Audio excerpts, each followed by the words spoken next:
back to another YouTube video. Today we are doing the mid-year book tag. I have done this tag the last, I want to say this will be my third year doing it, I want to say, and I've always enjoyed this. I feel like it's a great way to reflect the first half of the year of what books you liked, what books you didn't like, if you're on track for your goal, what authors you like. It's super fun. So I love reflecting. I think it's great to take some time and just think back to a period of time and see how'd you do.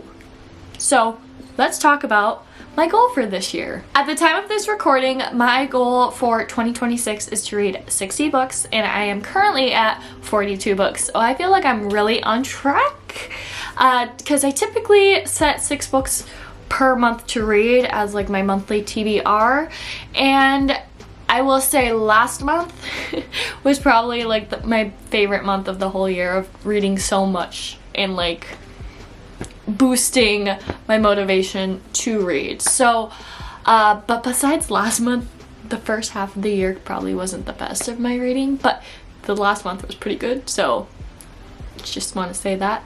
But yeah, I feel like if I am still motivated and I don't slump, I probably could reach my goal earlier, but I don't think I'm going to change my goal in any sense or any case. I think 60 is a great goal for myself, and I think if I pass it, that's awesome. If I don't pass it, that's okay too, because I still read plenty of books already this year. So this year I took the questions from Larry Reed's mid-year tag video. So she had 12 questions linked in her description, so those are the 12 questions that I will be answering. I know previous years I've answered a couple extra questions, but we're gonna just stick with the solid 12 for this year. And we are starting off strong with the best book you've read so far in 2026, and I can confidently say it's Atmosphere by Taylor Jenkins Reid. I knew this was a really good book and a highly recommended book by so many people, and I don't know what I was expecting from this. I knew I was gonna have lots of emotions while reading this, but there was just a feeling I had as soon as I closed the book and I finished it, where I was just sobbing, and I was like looking at the cover and being like, wow, that was a great book. Like, I was so immersed into this world and with these characters that like I am sad that it's over, and I'm sad that I will never feel this way again unless I reread it, but then I know what's coming up. So this book absolutely is the best book I've read this year so far, and I highly recommend it, and it's great. So if you're curious about it, it is about Joan. She wants to be an astronaut, basically. That is like her life goal. We're following her through her life. It is the 1980s. Female astronauts are not a thing, and there's a little bit of romance in here, which beautiful. It is a beautifully written story, and I loved it. I loved it. So that was my best read so far this year. Up next, we have the worst book I've read so far this year. And last month in June, I actually read a lot of lower rated books, and I don't know if it was because I was consuming so much that I would just kind of felt numb to anything, or if it truly was not the best books I've ever read. So for this question, I actually put Nothing But Blackened Teeth by Cassandra Khaw. I think that was my lowest rated book, just because I finished it within a day, because it's less than 200 pages. I think it's like 100 something pages, and it was just too short to connect with any of the characters. I mean, it is super fast paced because it's so short, but I felt like I was expecting something and I didn't get it. So there could be, you know, user error in that case, but I tried reading another book by her, and I just don't think she's the author for me. So that was probably the worst book. Not saying any specifics of it being the worst, it's just I think it was just too short, and the writing I didn't really, it's beautifully written, but not for me. So that was the worst book I've read this year. Up next is best sequel you've read so far in 2026. And I've actually haven't read that many sequels this year. So there was a very slim pickings basically of what I could choose, and I would say out of all of them this was like the highest rated, and that is A Court of Mist and Fury. This was beginning of this year, so I really don't remember, but I do know that I liked this a lot more than ACOTAR. This was definitely more what I wanted compared to ACOTAR, and I know this one is like a lot of people's favorites in this series, and I definitely enjoyed it a lot, and I definitely need to continue this series because we got more books coming out this year from the series, and I gotta get my feet rolling, you know, gotta catch up. So I would say out of all the books that were in sequels that I've read, this was my highest rated. Not saying it was like a 5-star, but I did enjoy this a lot. Moving on, we have worst sequel you've read in 2026. And again, I had a slim pickings on the sequels I've read. There's something about me and not continuing series or anything like that. I really need to work on that, is finishing series. I always start series, I never finish them. So I do need to do that. But the worst, I would say, is not really like it was bad. It was just disappointing, but she's still like one of my favorite authors, and that is Throne of Secrets by Carrie Maniscalco. This is book number 2 in the Wicked, is it Wicked Games? I could be wrong. I always forget what, Prince of Sin, my bad. I would say this was a lower rated sequel book that I read so far this year, and it definitely just seemed to drag on, and I didn't really connect with our characters. I remember I was bored at some points, but then it would pick up and I was like, oh, this is actually really good.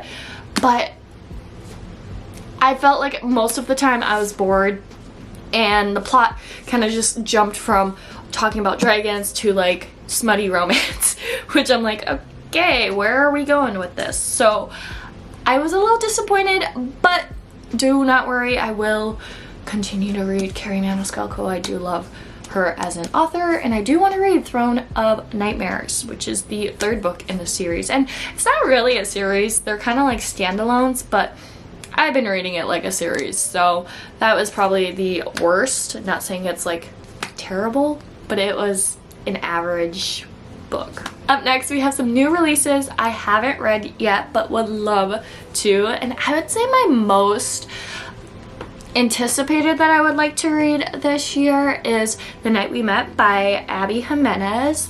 I have read the whole Part of Your World like trilogy type thing. I've read Say You'll Remember Me, and I would like to read this one. I did not like Say You'll Remember Me as much as like the Part of Your World series that she has. It's not really a series, but so I was a little hesitant about The Night We Met just because I didn't really enjoy Say You'll Remember Me, and that's The Night We Met is in this new series, and I've just been seeing so much love for this book, and I've seen that it's been on like the New York Times bestsellers list for a while, so I'm kind of getting a little bit of FOMO because I have not read it, and I have to read her because she's a Minnesota author. If you did not know, Abby Jimenez is a Minnesota author. She has a cupcake business here called Nadia's Cupcakes, and she likes to plug her bakery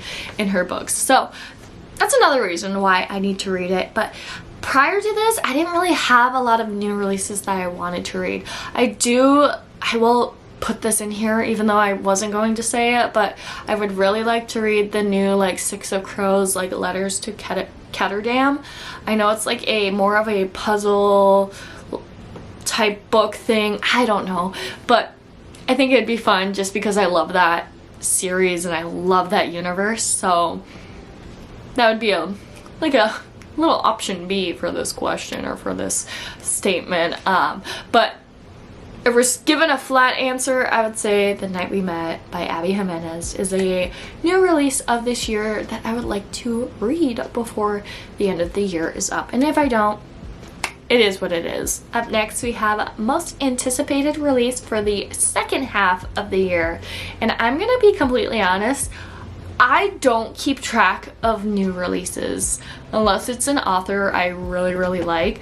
But I do know like some pretty popular authors when they come with new releases, such as like Carly Fortune, Annabelle Monaghan, Abby Jimenez. Like, there's certain authors I know when they put out new books, but until they say something, I don't know. So I had to look and see what books were coming out in the second half of the year that weren't part of series or books I actually wouldn't read. So I did have to look through some lists to kind of see what books are being released. I feel like this first half of the year we had so many new releases where it feels a little overwhelming. So me looking at the second half of the year, seeing not a lot, I'm like, okay, there's gonna be something released within these months that's gonna like sneak up on us. But on that list, the only book that I actually haven't heard a lot of people talk about, but it seemed interesting to me because I loved the cover, okay? I am a girl who will judge a book by its cover. And the book is How to Find a Romance in a Bookshop by Poppy Alexander. And I've never heard of this author, never heard of this book. The cover is the one that caught my eye. I read the summary and I saw the tropes and I think I might enjoy this. It is a friends to lovers, a grumpy ex-grumpy, small town, and slow burn. So I feel like it might be the perfect like romance read for maybe like the fall time. Like, I'm thinking small town, fall. I don't even know if it's fall in the book, but I think it'd be perfect to read in like September or October. I'm not sure actually when this book comes out. I want to say maybe September it comes out, if I remember correctly. But that was the only book that kind of piqued my interest. I mean, there's a couple others where the covers were beautiful and, you know, maybe I'll pick them up when they come out, but that's one that caught my eye, was that book. So we'll see if I get to it. I'm not a really big new release reader, if that makes any sense, unless it's a highly anticipated author of mine, so we'll see. Okay, going into the next one, we have our biggest surprise of the year. Now, some people talk about like a book that they were really shocked that they liked, or a book that they didn't really like. I kind of have two parts to this question or this prompt, and I would say that the biggest surprise for me was a book that I really wanted to read, which is The Blood of Hercules by Jasmine Moss. I was super excited to read and anticipated it to be a high rating, but once I read it, I actually didn't really enjoy it. And it wasn't like the lowest book I've ever read, but it definitely kind of made me a little upset that I didn't like it as much as I thought I would. So that would be one of my surprises, is I thought I would go into it loving it with the Greek mythology and romance, but I didn't really enjoy it and don't think I will continue that series. So that was a surprise. I would also say another surprise would be that I have been loving like horror-esque books. Now, I'm not into like Stephen King-esque horror books, but I am definitely like getting into some like fantasy horror or cozy horror books, things that make me feel kind of creeped out in a way. So I've been super surprised by that, because in the past I read a lot of romance and I didn't read a lot of like horror spooky stuff. So I've been enjoying it, which is really weird because I'm definitely like a Halloween scary movie type girl. So my reading taste prior to me discovering horror books did not match my personality in that case. So that's another surprise I had this first half of the year. I am so excited for this next prompt. This is favorite new author, and this can be a debut author or just new to you, and I am going to go with the new to you because I have been reading a lot of these authors' books. I wouldn't say a lot. Well, one of them, not a lot, but the other one, a lot. And the first one is T. Kingfisher. I have been loving her writing style and her books. I've already read 3 books by T. Kingfisher, and I'm planning on reading more because I love her writing, I love her stories, I love the plots, and it's kind of horror-esque in some of her books, and I am finding out that I really enjoy it. I love the fantasy aspect of her writing. She has definitely inspired me to read more horror books, especially like cozy horror books, after reading Snake Eater by her. But I can't wait to read more. I'm super excited to hopefully get into the Paladin series she has. And I also picked up What Moves the Dead from the library recently, so I'm super excited to read that as well. So another author that I have been enjoying is Taylor Jenkins Reid, which I pulled out The 7 Husbands of Evelyn Hugo as well because I already showed off Atmosphere. But I started with, of course, this book on my Taylor Jenkins Reid journey. And then I picked up Atmosphere, and I am loving it so far. I've recently picked up Carrie Soto Is Back from the thrift store, and I've been just loving it. I mean, I know I've had One True Loves on my TBR so many times, but there's something about these books after 7 Husbands of Evelyn Hugo that she has put out that is more appealing to me than One True Loves. But I still want to read this regardless someday. I just gotta find a time and a place, and I'll be in the mood for this. And same with this, because I know this is like tennis. So T. Kingfisher and Taylor Jenkins Reid are probably right now my favorite authors that I've been enjoying recently. Coming up next, we have our newest fictional crush. Now, looking back, I was like, I don't think I have any. But then I remembered I read The Love Hypothesis by Ali Hazelwood this year, and I can say that Adam Carlson, or Dr. Carlson, would probably be my new fictional crush. I absolutely loved The Love Hypothesis, and I still can't believe I don't have a copy of it yet. I need to get a copy of it because I love to do a little reread before the movie comes out, which comes out, I believe, in September, and I am so excited to see it on the big screen or my TV screen because I think it's on Prime. Right? Something like that. So I'm so excited. He'd probably be my new fictional crush. Not that he's like high up there, but if we're picking from what I've read so far, he's definitely on the list. I don't really like bringing up a book I just talked about, but I have to include it into this prompt, and that is a book that made you cry. If we're talking about recent, Atmosphere by Taylor Jenkins Reid, I kind of already said that. It made me sob for a good couple minutes after finishing this book. So I, again, love this book so much. It definitely made me cry. Another book that I just thought of that made me cry was If Cats Disappeared from the World by Genki Karamara. I absolutely loved reading this. I read this at the beginning of the year, and it is life-changing. I am looking for a book that is this book exactly, or has like the feeling of this book, because it made me tear up and cry a little bit at the end. Got me a little emotional. So I definitely loved reading this, and I love crying. I do. It's great. Now, instead of crying, I also love reading books to be happy, and I have 2 books that made me happy this year, and the first one I will say is Tangled Up in You by Christina Lauren. I am so happy that I actually read this book. It's been on my shelf for quite a while, and I am happy that somebody wrote a Rapunzel retelling or a Tangled retelling. Was it the best ever? No. But I enjoyed it. I had a great time reading this. It was definitely very reminiscent of the movie, and meaning Tangled, not Tangled Up in You, Tangled, the actual Disney movie, guys.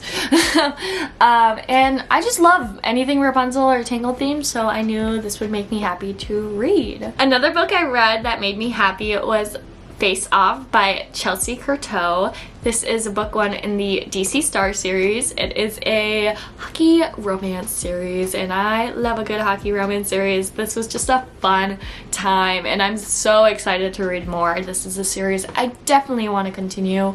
I read this on my e-reader, which is somewhere over there, but I read this on my e-reader. It was so fun. I loved their banter. I loved the characters, and I just want to read more by this author because it was such a fun time. So those are the 2 books that made me happy so far. We only have 2 more prompts to go. The next is the most beautiful book you've bought so far this year or received. Now, I don't have that many like sprayed edge special edition books unless I really love them. So I'm going based off the cover, and these are 2 books I haven't read yet. And I recently picked up one, but one I've had for a little bit, and that is Daughter of Red Winter by Ed McDonald. I have no idea. I thrifted this book from Goodwill. I am so intrigued by the cover. Like, it is gorgeous. And that's kind of what reeled me in, was the cover of this book. So I think it is a fantasy, maybe even sci-fi type book. Might have to read it before the end of the year. Now, this next book I picked up from Half Price Books. It was on sale, and I have been eyeing this book for maybe like 3 years now. It's been a while. I saw it in the wild maybe like 3 years ago. I was actually on my like family vacation with my parents. We were at Books A Million, and I saw this and I was like, wow, I really love the cover of this book. And it's so simple. That is The Night and Its Moon by Piper CJ. This book, for some reason, I have been like obsessed with the cover. Like, every time I see it, I'm like, wow, do I know anything about it? No. But it's, I don't know, there's something about just the simplicity of the just gold, white, and black. Just does it for me, okay? So I know this is a romance fantasy type book. I know there's a couple books in the series, and they kind of all have this like fun design to their covers where it's like very simple. For some reason, this book, I don't know if this is sprayed edges or if the pages are supposed to be like this, but they are yellow. I don't know if that was on purpose, but it doesn't bother me. But I definitely really like this cover of this book. But besides that, I don't like have a lot of like sprayed edge like or special edition books that I get. So those are the 2 that I think are pretty or beautiful. The last prompt of this tag is, what books do you need to read by the end of this year? Now, I definitely have a couple books that I need to read and that I would like to read, okay? So the first one, I would say I need to continue the Akadar series. I need to read A Court of Wings and Ruin. I do have it. It's right here. It's right here. But this is thick, okay? I really gotta like read it this summer though, like before summer ends, because I won't have time once school starts. So this is definitely a book I need to read because I just need to get caught up on the series. So that is one. I would say My Friends by Frederick Bachman, or continue the Beartown series. That was another series I would like to continue, because I did read Beartown, I think the beginning of this year, and so long ago. But I would also like to read My Friends as well, because that was a newer release from him. What, now like a year ago? I think 2025 is when he released it. So that's another book I would like to read. And last but not least, I really would like to read before the end of the year is Shatter Me. I keep bringing it up. I don't know why. There's just like this like connection I have with it, and I just need to read it. It's down here on my shelf, and I just need to read it. It's just a book that I keep seeing and people talk about, and I gotta get it done. So there's probably a ton of other books that I should be, you know, reading, but I have definitely switched to like being a mood reader or going to the library and just finding random books than prioritizing yearly TBRs or seasonal TBRs. So it is what it is. Those are 3 of the books, or I guess 4 of the books I would love to read before the end of the year. And I'm manifesting it. I'm telling myself right now I will read these books before the end of the year. And that is the mid-year book tag. I will put all of the prompts down below if you would also like to do this tag. Again, I think it's just so fun to kind of reflect and look back and see what are some of the favorites of the year and what are some not so favorites of the year so far. So if you'd like to also do the tag, prompts will be down below. I hope you guys enjoyed today's video. If you did, make sure to give it a thumbs up and also make sure you subscribe. I post videos once a week, whether it's bookish content like this, lifestyle, vlogs, kind of whatever I'm in the mood for. So if you like what you're seeing, you should go ahead and subscribe. That's about it. Thanks for watching. Bye!